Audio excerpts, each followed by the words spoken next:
Good evening. I'm going to give you a short update on the status of the power system right now.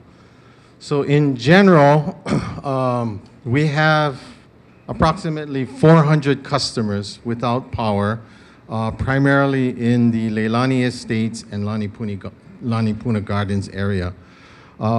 We are not proceeding with any repairs or power restoration in those areas right now. In fact, the last time I reported, our strategy was to go in and try and shore up and strengthen some of the poles and clear some of the down poles off the roadways. We are no longer doing that. When we were in the process of trying to do that, we had fissures become active again. We had emissions from some fissures, and our crews had to be evacuated quickly. So our strategy now is to keep them out of the area and keep them safe. Our primary mission is to keep you safe, but also to keep our personnel safe. So we're not responding in those areas. As far as the total power system, we have adequate generation. Every other day we get news saying we're running short, we're going into rolling blackouts. That's not true. Again, that is not true. Even without PGV, we have enough generation to supply all of our customers. The margins are less, but we still have enough, and we're managing our maintenance of our other power generators to make sure that we have enough on an ongoing basis. If the situation changes, we will let you know. We will send out a press release letting you know that the situation has changed. Going forward, we are going to restrict some of the response of our personnel until we can get further definition on the situation, primarily in the Kalapana area. We have large vehicles that have to cross the state highway, so we want to minimize the crossing. And also, we need to ensure that there's an evacuation plan for our employees. So we're going to be a little more restrictive. We're not going to do planned maintenance in those areas.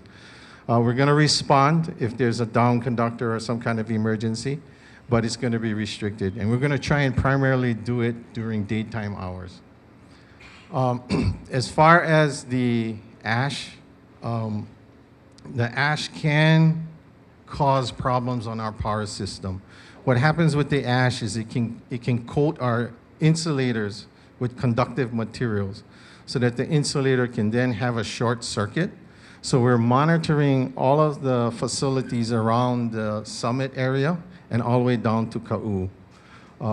So far, no impact. There hasn't been enough ash deposits to cause a problem on our power system, but we continue to inspect those areas to make sure that it doesn't become a problem. To remedy that, we would need to wash off the ash deposits.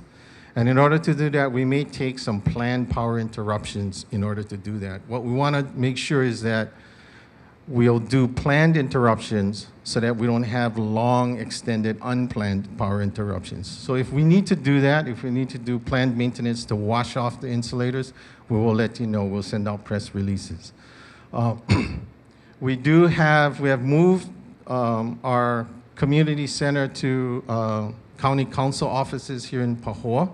We're going to be there on Thursdays from 9:30 to 3 p.m. We're also right here. You can go to the sign if you have any questions for us. Although we're not doing any power restoration, we are taking information from customers to know where they are, to know what the state of their dwelling is, or their facility, so that when activity subsides, then we'll be prepared to restore your power. So we'll be right over there taking information. Thank you.